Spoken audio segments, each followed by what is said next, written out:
Hello बच्चों, आज हम कुछ क्वेश्चन आयु आधारित करने वाले हैं जो कि आगामी परीक्षाओं के लिए बहुत ही इम्पोर्टेंट है। देखो, राहुल और दीपक की आयु का अनुपात 4:3 है। 6 वर्ष बाद राहुल की आयु 26 वर्ष होगी, तो दीपक की वर्तमान आयु क्या होगी? क्वेश्चन में देखो, पहले राहुल फिर दीपक लिखा हुआ है, अनुपात भी उसी ढंग से दिया है, पहले राहुल का होगा फिर किसका, दीपक का होगा। अब देखो 6 वर्ष बाद राहुल की एज बोल रहा, कितनी हो जाएगी, 26 वर्ष हो जाएगी। तो दीपक के निकालने हमें, तो देखो अब अनुपात दे रखा हमें, तो भाई 4 राहुल का 4 होगा और दीपक का कितना होगा, 3 होगा। ठीक है, अब ये कह रहा है राहुल 6 वर्ष बाद, भाई तो 6 वर्ष राहुल की बोल रहे तो राहुल के साथ जोड़ेगा, 6 वर्ष कितनी हो जाएगी, भाई 26 साल हो जाएगी। ठीक है, अब ये 6 पीछे चला जाएगा तो बराबर से, तो क्या हो जाएगा, माइनस हो जाएगा 6। तो 4x बराबर कितना हो जाएगा, ये 20 हो जाएगा भाई। और x बराबर देखो 20/4, तो 4×5 = 20। अब देखो 4×5 = 20, हमें किसका निकालना भाई, बोल रहा है दीपक की वर्तमान आयु क्या होगी।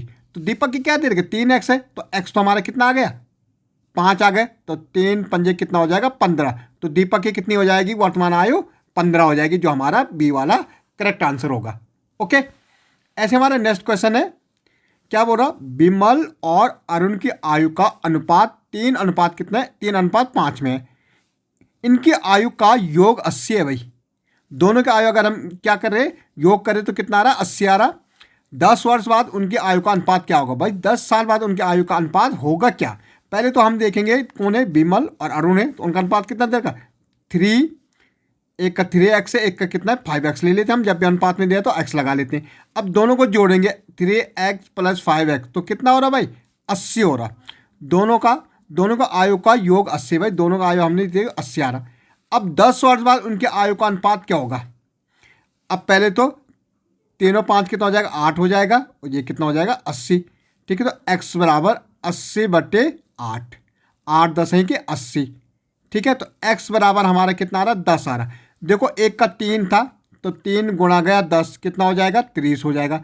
दूसरे का कितना था, 5 था, 5 गुणा गया 10 कितना हो जाएगा, 50 हो जाएगा। अब कह रहा है 10 वर्ष बाद उनके आयु का अनुपात क्या होगा। तो भाई 30 में कितना जोड़ेंगे, 10, दोनों में जोड़ेंगे 10, और 50 में भी 10 जोड़ देंगे, तो कितना हो रहा भाई, 40 कितना हो रहा है, 60 हो रहा। इससे इसको, ठीक है, 2 दूनी 4, 2 3 6, तो कितना, 2/3 अनुपात में करेंगे, 2:3 का आ जाएगा। तो 2:3 हमारा पहला वाला करेक्ट आंसर होगा। ओके, तो पहला वाला हमारा क्या हो जाएगा, करेक्ट आंसर हो जाएगा। नेक्स्ट क्वेश्चन हमारा है, देखो किसी व्यक्ति की वर्तमान आयु उसके पुत्र की आयु से 4 गुनी है। भाई कोई व्यक्ति है, उसके अपने पुत्र से कितना गुना है, 4 गुना है वर्तमान।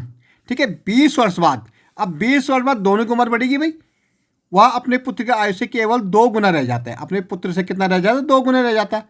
तो पहले तो हमें देखना, किसी व्यक्ति की वर्तमान आयु उसके पुत्र की आयु से 4 गुनी है। भाई पुत्र के हमने ले लिया, पुत्र हमने बोला कि उसकी वर्तमान आयु x है, तो भाई पिता की क्या होगी, पिता की क्या हो जाएगी, 4x हो जाएगी भाई, क्योंकि 4 गुना बड़ा है उससे। ठीक है, 20 वर्ष बाद 20 दोनों बढ़ेंगे भाई, 20 साल बाद दोनों की 20 साल ज़्यादा होगी उम्र, बच्चे की भी बढ़ेगी और पुत्र की भी, पिता की भी बढ़ेगी, तो दोनों के साथ 20।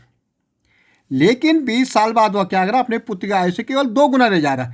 तो भाई 2 गुना बच्चे की, पुत्र की क्या है, x + 20 है, और पिता की कितनी है, 4x + 20 है। अब 20 साल बाद जो पुत्र से कितना, पुत्र की एज है उससे 2 गुना रह जाएगा, तो ये 2x हो जाएगा, ये कितना हो जाएगा, 20 दूनी 40।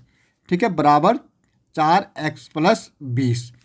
ओके, अब देखो ये इधर आ जाएगा, 2x - 4x माइनस क्यों हो रहा, देखो क्या कि ये इक्वल से इक्वल आ रहा है, ये इक्वल से आगे आ रहा है, ये पीछे जा रहा है।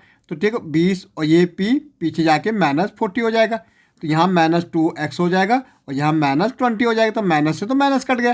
तो x बराबर हमारा 20/2, तो कितना हो जाएगा, 10। कितना हो जाएगा हमारा, 10। तो क्या क्या कह रहा था कि 2 गुनी हो जाएगी, होगा, तो पुत्र की वर्तमान आयु कितनी होगी, पुत्र की होगी भाई 10 साल। कितनी होगी, 10 साल।